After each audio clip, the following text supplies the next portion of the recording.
Hello everyone. तो अब इस वीडियो में हम इम्पोर्टेंट एमसीक्यूज डिस्कस करने जा रहे हैं यूजीसी नेट कंप्यूटर साइंस के लिए पार्ट 2। तो पार्ट 1 में भी मैंने क्वेश्चन डिस्कस किए थे।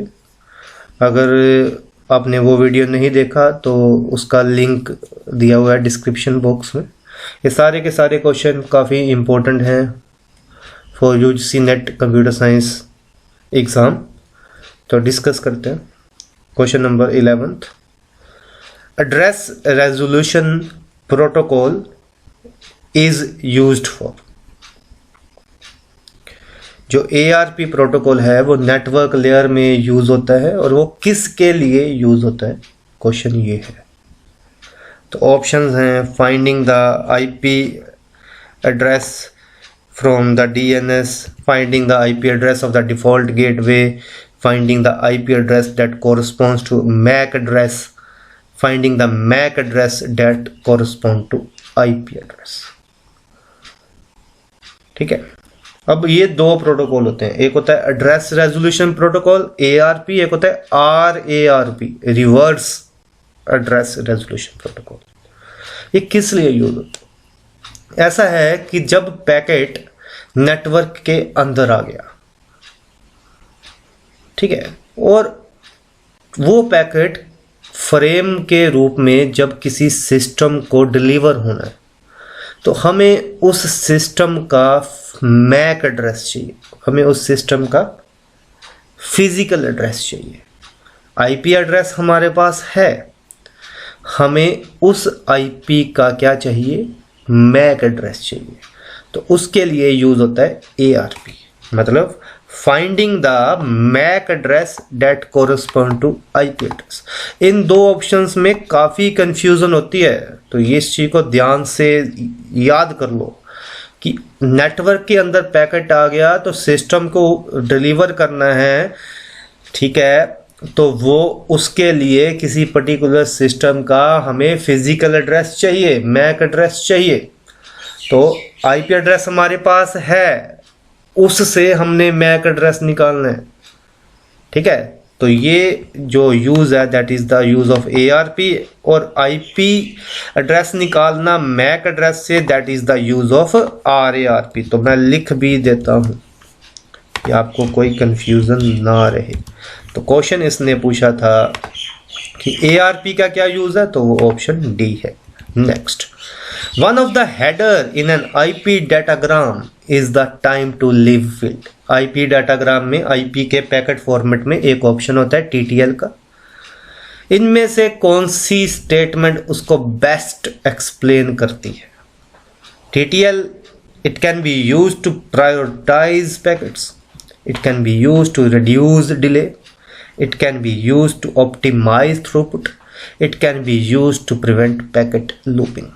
और TTL का यूज है it can be used to prevent packet looping, मतलब फ्लडिंग को ये कम करता है। जो फ्लडिंग रूटिंग एल्गोरिथम है, मतलब जब एक रूटर एक पैकेट अपनी हर आउटगोइंग लाइन पे भेज देता है तो वो पैकेट दोबारा उसके पास ना आ जाए, मतलब लूप ना बन जाए पैकेट का, उसके लिए TTL का यूज होता है, ठीक है। अब देखो, नेटवर्किंग में एक तो आपने OSI मॉडल की जितनी लेयर्स हैं वो पढ़नी है, एक आपने पैकेट फॉर्मेट को अच्छे से पढ़ लेना है, किस फील्ड का क्या यूज है, तो क्वेश्चन निकल जाएंगे आराम से। तो TTL जो है वो लूपिंग को प्रिवेंट करता है, ठीक है। नेक्स्ट है, ये एक टेबल दिया गया है, इसमें इसने पूछा है कितने इंटेग्रिटी कॉन्स्ट्रेंट्स हैं। तो टेबल में एक तो एम्प्लॉय नेम है करैक्टर टाइप का, एक मैनेजर नेम है, एक प्राइमरी की है और एक फॉरेन की है। तो हमने देखना है इसमें कितने इंटेग्रिटी कॉन्स्टेंट है। ये तो इजी क्वेश्चन है। तो ये को एम्प्लॉय नेम जो करैक्टर है वो नॉट नल होना चाहिए, तो एक तो ये हो गया, ठीक है ना। मैनेजर नेम करैक्टर है, ये भी नॉट नल होना चाहिए, एक तो ये हो गया, दो। प्राइमरी की भी इंटेग्रिटी कॉन्स्टेंट है, ये हो गया, ठीक है ना। तो फॉरेन की भी एक इंटेग्रिटी कंस्ट्रेंट है, तो एक तो ये हो गया। तो कौन सा ऑप्शन सही है, 4 और मोर। नेक्स्ट DBMS में से क्वेश्चन है, ये 14th और 15th क्वेश्चन जो है वो DBMS के हैं, 13th भी था SQL का क्वेश्चन। कहता कि ट्रांजैक्शन की कौन सी प्रॉपर्टी नहीं है। ठीक है, अब इसमें 4 चीजें होती हैं। एसिड प्रॉपर्टी, एक तो इतने ये पढ़ना है, ठीक है ना। एसिड का मतलब एटॉमिसिटी, ए से एटॉमिसिटी, आई से आइसोलेशन, डी से ड्यूरेबिलिटी, लेकिन बी इसने गलत दे दिया, बी कॉन्करेंसी नहीं है,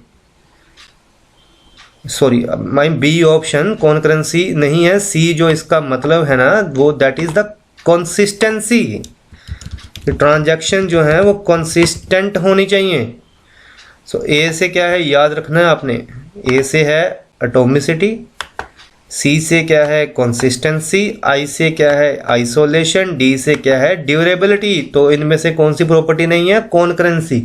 और इनका क्या क्या यूज है ये आपने भी पढ़ना है, ठीक है ना। मैं आपको ये नहीं कह रहा कि मैं यहाँ पे सारा कुछ ही एक्सप्लेन कर रहा हूँ, मैं आपको क्वेश्चंस भी बता रहा हूँ जो आपने साथ साथ पढ़ने हैं। इनका मीनिंग आपको क्लियर होना चाहिए एसिड का, ठीक है ना। नेक्स्ट है checkpoints are a part of.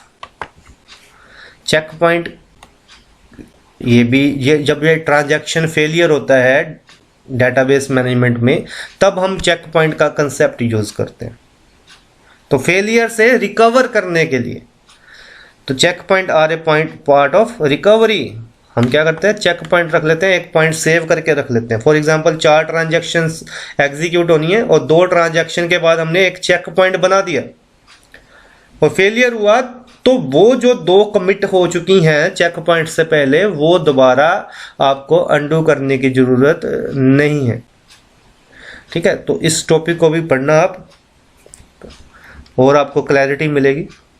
Next, in which of the following page replacement policy Belady operating system का क्वेश्चन आ गया, क्वेश्चन नंबर 16। बैलेडी अनोमली में अकर, ये पेज रिप्लेसमेंट एल्गोरिथम है, ठीक है। इनका आपको पहले फुल फॉर्म पता होना चाहिए। FIFO, first in first out. LRU का क्या यूज है, एलआरयू का मतलब है लीस्ट रिसेंटली यूज्ड। एमयूआरयू का मतलब क्या है, मोस्ट रिसेंटली यूज्ड। फीफो किस पेज को रिप्लेस करती है, जो सबसे पहले आया था। ऑप्टिमल किस पेज को रिप्लेस करती है, जो फ्यूचर में अभी यूज नहीं होना। एलआरयू मतलब जो लीस्ट रिसेंटली यूज हुआ था और एमआरयू जो मोस्ट रिसेंटली यूज हुआ था। एक तो ये क्वेश्चन आपको याद हो गया फुल फॉर्म। बैलेडी अनोमली क्या कहती है कि अगर हम फ्रेम्स इंक्रीज करें तो पेज फॉल्ट जो है वो कम हो जाने चाहिए। लेकिन कई बार क्या होता है कि हमने फ्रेम होता क्या है कि फ्रेम बढ़ाने से पेज फॉल्ट कम होने चाहिए, लेकिन उल्टा हो जाता है। कई बार फ्रेम बढ़ाने से पेज फॉल्ट भी बढ़ जाते हैं और वो वैसा सिर्फ फीफो में होता है, ये चीज़ याद रखनी है, ठीक है। और इसकी और क्लैरिटी के लिए पेज रिप्लेसमेंट एल्गोरिथम आपको आनी चाहिए, ठीक है। ऑपरेटिंग सिस्टम में आपने क्या क्या पढ़ना है, scheduling algorithm, page replacement algorithm और disk scheduling algorithms. Process scheduling, page replacement और डिस्क शेड्यूलिंग मैक्सिमम क्वेश्चन आएंगे। Next, example of a non preemptive CPU scheduling algorithm. अब प्रायोरिटी शेड्यूलिंग में क्या होता है कि एक हाई प्रायोरिटी का प्रोसेस आया तो हम लो प्रायोरिटी प्रोसेस को स्टॉप कर देंगे। प्रीएम्प्टिव का मतलब क्या है, स्टॉप कर देना, सीपीयू की उसको प्रोसेसर एग्जीक्यूशन नहीं देनी, किसी और प्रोसेस को दे देनी। तो प्रायोरिटी नॉन प्रीएम्प्टिव प्रायोरिटी तो नहीं है। राउंड रॉबिन में क्या होता है, एक टाइम होता है उस टाइम के दौरान हमने सभी प्रोसेसेस को एग्जीक्यूट करना होता है। जैसे प्रोसेस P1 को भी 2 मिलीसेकंड चला लिया, प्रोसेस P2 को भी चला लिया, प्रोसेस P3 को भी, तो ये भी नॉन प्रीएम्प्टिव तो नहीं हुआ, और ना ही फेयर शेयर है जिसमें हर प्रोसेस को इक्वल चांस मिलता है एग्जीक्यूट होने का। तो शॉर्टेस्ट जो फर्स्ट जो है ना वो है नॉन प्रीएम्प्टिव। अब शॉर्टेज जो फर्स्ट प्रीएम्प्टिव भी है, नॉन प्रीएम्प्टिव भी है, लेकिन इस क्वेश्चन के अकॉर्डिंग राइट आंसर शॉर्टेज जो फर्स्ट है। Next question, increasing the RAM of a computer typically improve performance because virtual memory increase. बड़ा इंपॉर्टेंट क्वेश्चन है, very important. Increasing the RAM of a computer typically improve performance because virtual memory increase, large RAM are faster, fewer page fault occur, fewer segmentation fault occur।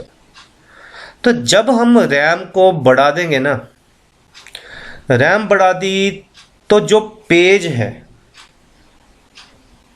वो क्या है, multiple pages memory में load हो पाएंगे क्योंकि RAM जो है वो ज़्यादा है। तो मल्टीपल पेजेस जो अगर मेमोरी में लोड हो पाएंगे तो पेज फॉल्ट क्या होता है कि एग्जीक्यूशन के लिए सीपीयू को एक पेज चाहिए, वो मेमोरी में नहीं मिला, मेमोरी मतलब रैम में नहीं मिला तो पेज फॉल्ट है। अगर हमने पेज साइज, अगर हमने रैम बढ़ा दी तो साइज बढ़ गया, मतलब ज़्यादा पेजेस मेमोरी में लोड हो पाएंगे तो पेज फॉल्ट ऑब्वियस है कम आएंगे, तो परफॉर्मेंस जो है बढ़ेगी। तो राइट आंसर क्या है, option C. Next, module X and Y, ये अब आ गया सॉफ्टवेयर इंजीनियरिंग के questions. Module X and Y operate on the same input and output data, then the cohesion is. एक चीज याद रखनी है, ये कपलिंग कोहेजन के क्वेश्चन भी याद रखने हैं, ठीक है। एक क्वेश्चन तो एक तो ये लाइन हमेशा माइंड में याद रख लो, लो कपलिंग और हाई कोहेजन। कई बार ये क्वेश्चन आता है कि कपलिंग जो है वो लो होनी चाहिए, कोहेजन जो है वो हाई होनी चाहिए, या क्या है, तो कपलिंग लो होनी चाहिए, कोहेजन जो है वो हाई होनी चाहिए। कपलिंग का मतलब दो मॉड्यूल हैं, उनकी आपस में वो कितना इंटरेक्ट कर रहे हैं, मतलब कहने का कि एक मॉड्यूल और दूसरा मॉड्यूल आपस में कम से कम इंटरेक्ट करने चाहिए, लो कपलिंग। लेकिन विद इन ए मॉड्यूल, एक मॉड्यूल के अंदर जितने भी फंक्शन या जितना जो कुछ भी आप हम एलिमेंट वर्ड यूज कर लेते हैं वो हाईली डिपेंडेंट होने चाहिए एक दूसरे। सो कोहेजन हाई, कपलिंग लो। इनकी टाइप्स याद कर लेना, कपलिंग की, कोहेजन की। कई बार क्वेश्चन आता है weakest type of coupling, strongest type of coupling, तो ये चीज़ें आपने पढ़नी है, ठीक है ना। सिर्फ इतने क्वेश्चन पढ़ने से नेट की तैयारी नहीं होगी, तो इसलिए मैं बार बार क्वेश्चंस आपको बता रहा हूँ कि और कौन से आपने देखने हैं। तो क्वेश्चन अभी इसका आंसर क्या है कि module X and Y operate on the same input and output, cohesion कौन सी होती, कम्युनिकेशनल, ठीक है ना। बाकी आप पढ़ लेना इसमें से, ठीक है, क्योंकि अगर मैं कपलिंग कोहेजन एक्सप्लेन करने पड़ा तो एक लेक्चर में ये पूरे का पूरा टाइम चला जाएगा, टाइप्स सारी की सारी एक्सप्लेन करने लग पड़ा तो इसलिए मैं साथ के साथ आपको इंपॉर्टेंट क्वेश्चंस जो हैं वो बता रहा हूँ। नेक्स्ट, कोकोमो मॉडल क्या होता है, कॉस्ट एस्टिमेशन मॉडल होता है, लेकिन इसकी फुल फॉर्म क्या है। अब देखो ये तो सभी में ही कॉस्ट एस्टिमेशन दे दिया, तो क्या है इसका राइट आंसर, क्या ये कॉमन कॉस्ट एस्टिमेशन है, जहाँ ये कंस्ट्रक्टिव है, जहाँ ये कंप्लीट है, जहाँ ये कॉम्प्रिहेंसिव है। एक तो आपने इसको भी पढ़ना है, इसकी इक्वेशन को पढ़ना है, ठीक है। और अगर इसके बारे में डिटेल में इंफॉर्मेशन चाहिए तो यूजीसी नेट प्लेलिस्ट की सॉफ्टवेयर इंजीनियरिंग के वीडियो में आपको ये सारा कुछ मिलेगा। तो अभी के लिए इतना याद रख लो, कोकोमो मॉडल की फुल फॉर्म है कंस्ट्रक्टिव कॉस्ट एस्टिमेशन मॉडल। तो आई होप ये आपको क्वेश्चन और क्लियर होंगे, और क्वेश्चंस के साथ जल्दी मिलते हैं। कोई भी सजेशन, कोई भी फीडबैक, कोई भी टॉपिक आपको जिसमें डाउट है, कृपया फीडबैक ज़रूर दें। Thank you for watching.